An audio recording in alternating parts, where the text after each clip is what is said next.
I always believed that growing older would bring clarity, that decades of raising children, building a family, and making sacrifices would somehow earn you a certain place of respect, of dignity. I didn't expect a crown, but I did expect kindness.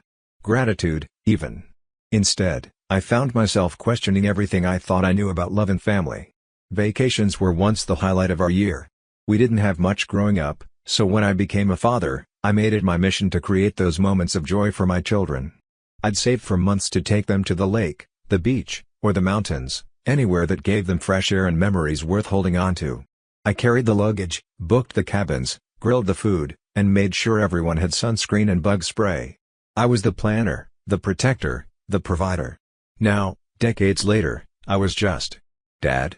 A word they spoke more out of habit than warmth. My wife passed away 7 years ago, and since then, every family gathering has felt a little more distant. The glue that held us together faded with her absence. But I kept trying, for her. For the family we built.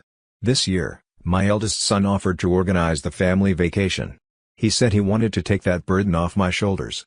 I was touched. Maybe this was a turning point. Maybe they were beginning to understand how much I had done, how much I had given.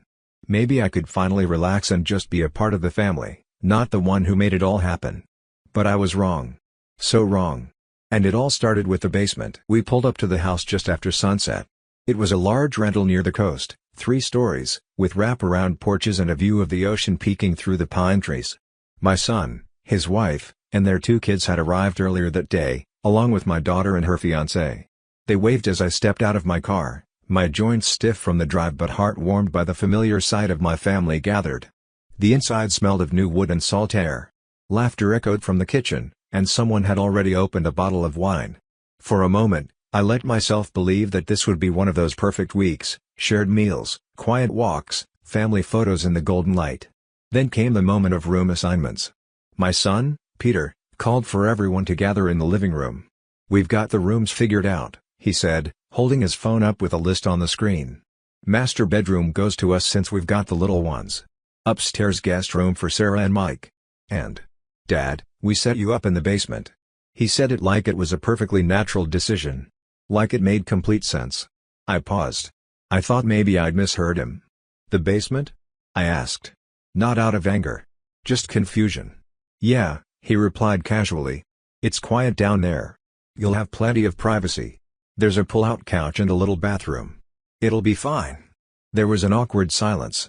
My daughter, Sarah, looked down at her hands. No one said anything else. I walked down the narrow stairs to find my room. It smelled faintly of mildew. There was one tiny window, half covered by an old curtain, and the pull-out couch sagged in the middle. A thin blanket lay folded on top. The bathroom was more like a closet with a toilet and a weak stream of a shower. I stood there for a while, just staring. This was where they thought I belonged. After everything. After all the years. This was what my family thought was good enough for me. And in that moment, something in me began to crack. That first night, I barely slept. The springs in the pull-out dug into my back like old bones, and the room never warmed up, no matter how much I adjusted the thermostat. I heard footsteps above me, my grandchildren running, voices laughing, a movie playing upstairs. All the sounds of life, muffled and distant, like I was an afterthought in my own family's story. I tried to remind myself that it wasn't intentional. Maybe Peter truly thought it was more comfortable for me. Maybe he was trying to be considerate. But the more I tried to justify it, the more that heavy silence returned. No one had protested. Not my son. Not my daughter. Not even when they saw me carry my own bags downstairs. At breakfast the next morning, I climbed the stairs slowly. My knees ached. I greeted everyone with a smile. I made the coffee. No one asked how I'd slept. No one mentioned the basement. Instead, Peter launched into a discussion about the week's plans, beach days, seafood dinners, a boat rental. The kids squealed with excitement, and everyone seemed to forget I was even there. I sat at the end of the table, next to an empty chair, spreading jam on toast I didn't want to eat. It wasn't the basement itself that hurt. I've slept on floors, in tents, on creaky motel beds with far worse conditions. It was the message that came with it, that I had been quietly moved to the margins. That I wasn't worth the comfort. That I didn't matter enough to deserve a real place at the table. A real room. And I couldn't stop thinking about how different things used to be. When they were small, Peter and Sarah would climb into bed with me and their mother on stormy nights. They'd cling to us during road trips, fall asleep on my chest during movies. I was their safe place. Their protector. Their father. Now, I was just a piece of old furniture they didn't know where to put. I said nothing that morning. I just smiled through the silence and poured more coffee. But inside, I was grieving something deeper than I could explain. As I sat on the porch later that afternoon, watching the waves roll in with slow, patient rhythm, I found myself drifting into memories. Not the big ones, birthdays, graduations, holidays. Those are easy to recall, polished by photographs and ceremony. No, what came back were the quiet moments. The mornings when Peter was 6 and refused to let go of my hand at the school gate. The nights I sat beside Sarah's bed, reading her favorite story for the 100th time, just because she liked the way I did the voices. The scraped knees I bandaged, the tears I wiped, the 1,000 small kindnesses I gave without keeping count. Back then, I was the center of their world. Their rock. Their comfort. But somewhere along the way, something shifted. Slowly, like a tide pulling back from the shore. After their mother died, I held everything together with trembling hands. I cooked dinner every night even when I wasn't hungry. I went to work, paid bills, listened patiently when they cried or got angry, trying to make sense of their grief. I didn't grieve out loud, because I didn't think I was allowed to. I was the father. I had to be strong. But I think that silence cost me something. Peter, especially, grew distant. He started making decisions without asking. He spoke to me more like a manager than a son, polite, efficient, always in control. At first, I was proud. He was taking charge, becoming a leader. But then he started correcting me, brushing off my suggestions, acting as if I were an old man who didn't understand the world anymore. And I let him. I let it all happen quietly. I didn't want to cause waves. I thought love meant stepping back and letting them lead. But sitting there, in that beach house, I realized something painful. They didn't see me as a father anymore. Not really. They saw me as someone to accommodate. An obligation. That thought hollowed me out. And for the first time in years, I let the tears come, soft and silent behind my sunglasses, where no one could see. Peter used to be such a gentle boy. Out of my 2 children, he was the more sensitive one, always asking questions, always clinging to my side during thunderstorms or when the lights flickered during a power outage.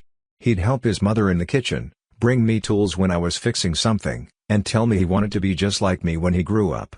And I believed he would be. But something hardened in him as he got older. Maybe it was the weight of responsibility he placed on himself after his mother died. Maybe it was the pressure of having to lead, to protect his younger sister, to be the man of the family as people told him at the funeral. He was only 20 then, barely out of college, still grieving like the rest of us. But he started making decisions, fast and firm, like someone trying to outrun their emotions. At first, I admired him. He stepped up. Took care of logistics. Handled insurance, helped Sarah with her school applications, made sure the lawn was mowed and the gutters cleaned before I even had to ask. I saw leadership. I saw strength. But soon, that strength turned into control. He began speaking to me not as a son, but as a man who had assessed the situation and decided he knew best. He corrected the way I loaded the dishwasher. He criticized how I folded towels. When I offered to help with his kids, he'd say, "It's okay, Dad, we've got a system," and wave me off like I was in the way. I told myself he was just being efficient. That he meant well. But it still stung. During this vacation, it became clearer than ever. He assigned rooms like a project manager, scheduled activities down to the hour, and left no space for my voice. I was there, but not included. And when he put me in the basement, I think it was more than convenience. It was a quiet message: you're not in charge anymore. You're not at the center. You're just part of the background now. And that realization hit me with a sharpness I didn't expect. Because I never wanted to be in charge. I just wanted to feel seen. Respected. Loved. Not managed. Sarah had always been the quiet one. As a child, she'd spend hours in her room drawing or reading, while Peter raced through the house like a storm. She was sensitive, observant, more likely to write you a letter than start a confrontation. But when she spoke, it mattered.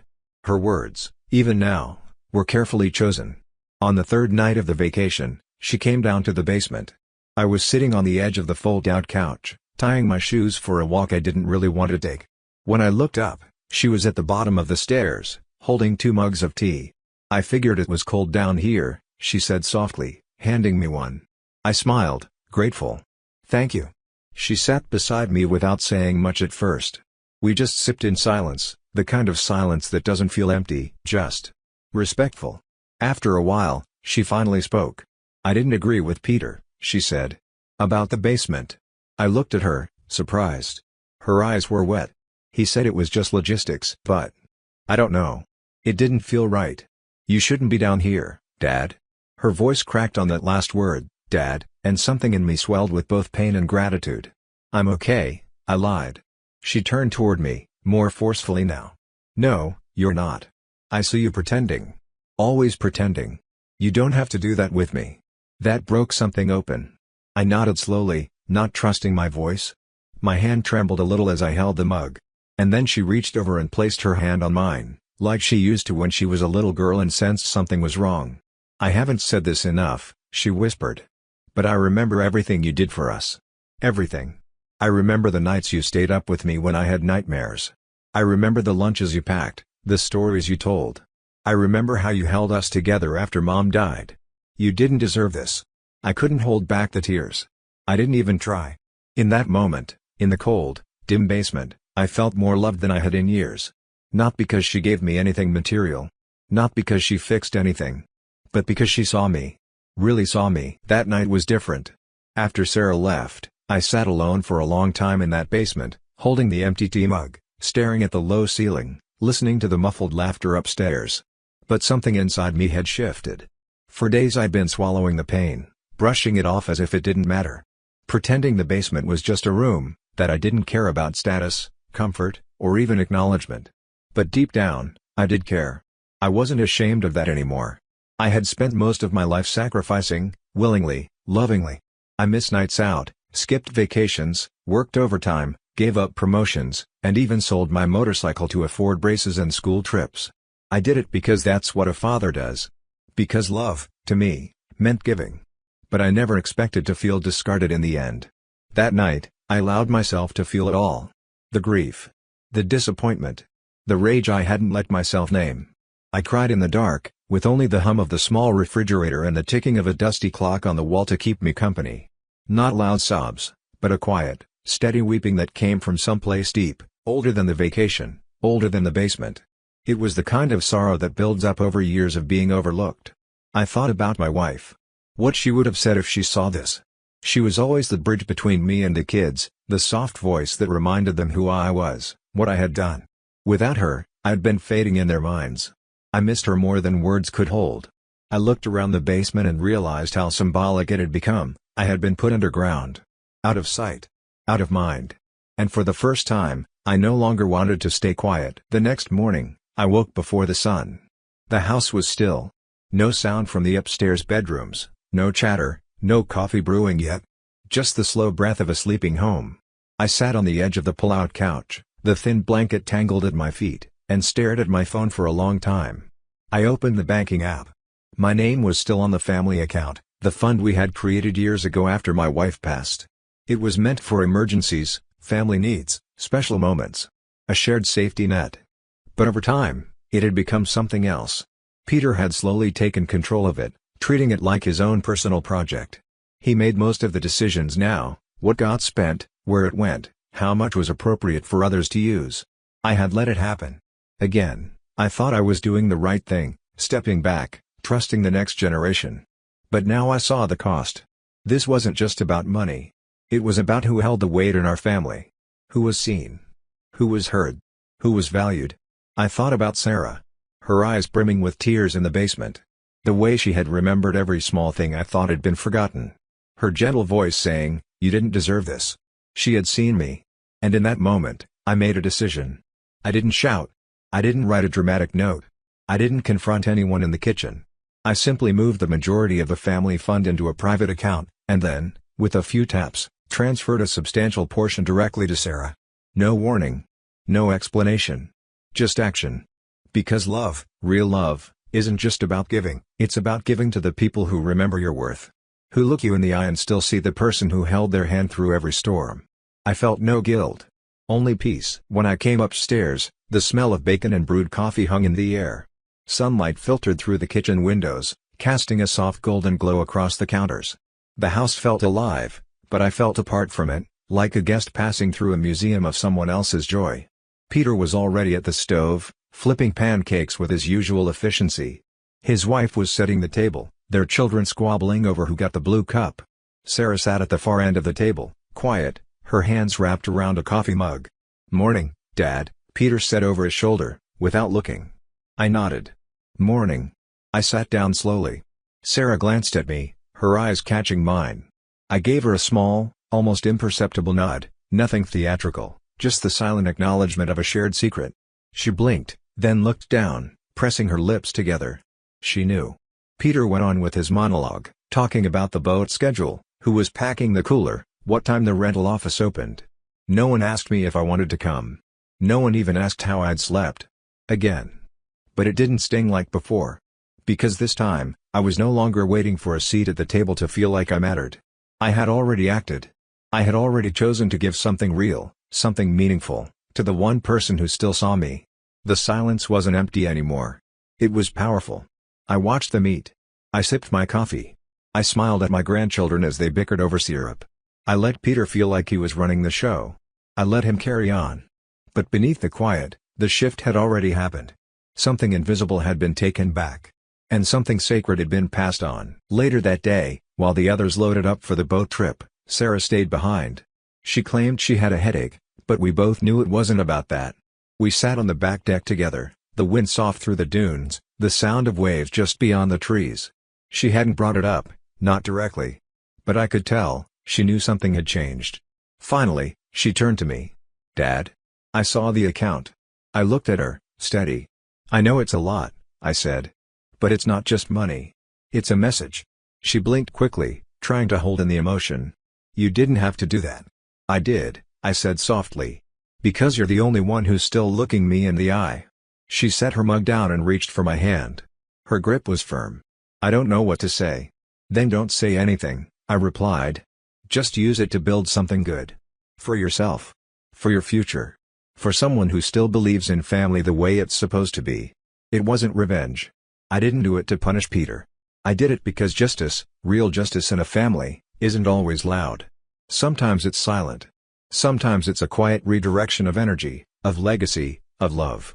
Peter had assumed authority, taken control, managed things with cold logic.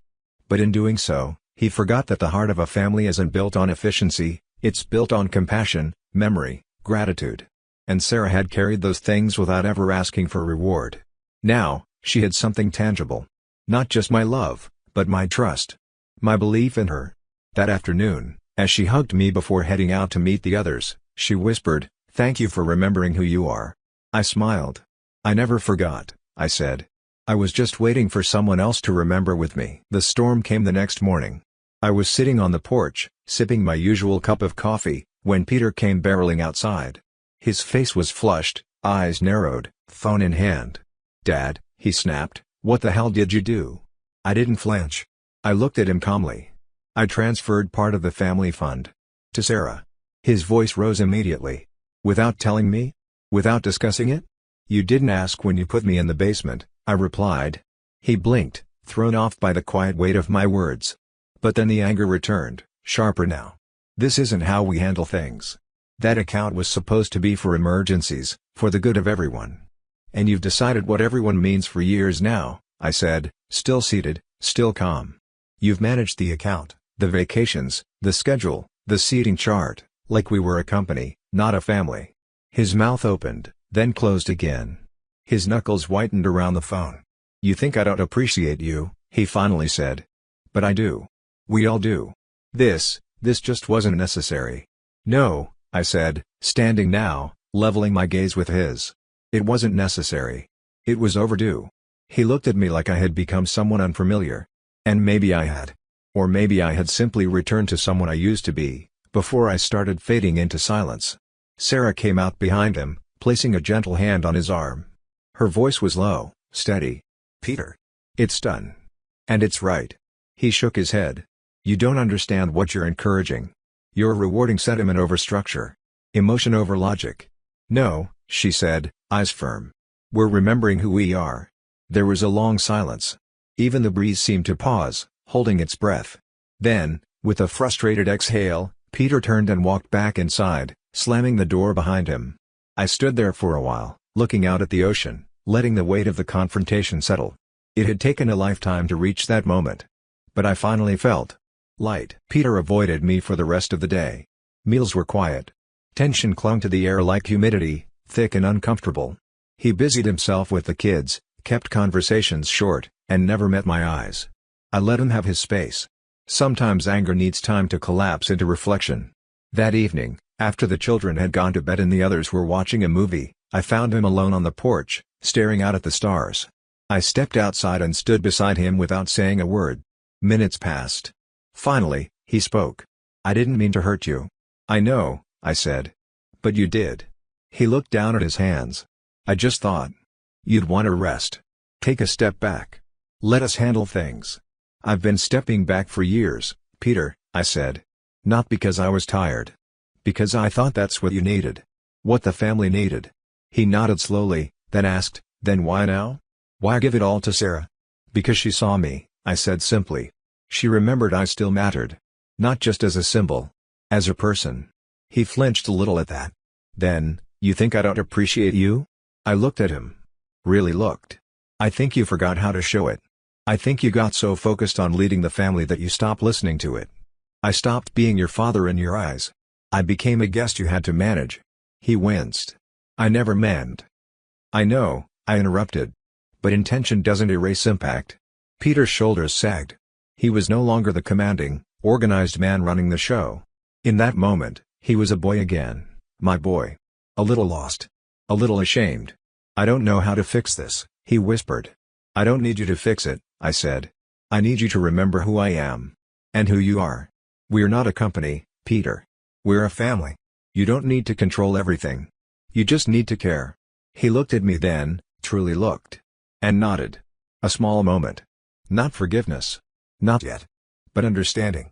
And it was enough. The morning we left the beach house, the sun was rising slow and soft over the horizon, painting the sky in muted pastels. Sarah helped me pack the car. No rush, no words, just a quiet, shared rhythm between two people who understood something deeper now. She tucked a small envelope into my coat pocket just before I closed the trunk. "What's this?" I asked. "Don't open it now," she said. "Wait until you get home." I smiled. "Okay." Peter gave me a handshake and a quick, stiff hug before we parted ways. It wasn't warm, but it wasn't cold either. A beginning, perhaps. On the drive home, I thought about everything that had happened. The basement. The coffee. The tears. The transfer. The confrontation. It all felt like a storm had rolled through my life and left the sky unexpectedly clear. When I got home, I unpacked slowly. I sat down in my chair, the old recliner my wife used to call the throne, and pulled the envelope from my pocket. Inside was a handwritten letter from Sarah. "Dad. You've given me more than money. You've given me memory, truth, and courage. You've reminded me that love isn't something we manage, it's something we carry. I promise I'll carry yours with pride. We may be the quiet ones, but sometimes the quiet ones keep the loudest pieces of the soul alive.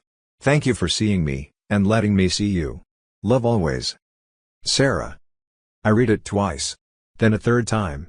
And for the first time in years, I didn't feel forgotten. I didn't feel invisible. I felt seen. I felt valued. I felt loved. Sarah and I began calling more often after that. We'd talk about little things, recipes, books, errands. But underneath it all was something stronger than any conversation, a bond reforged. A trust reawakened. I knew she wouldn't waste the money. She'd use it to build a life she believed in.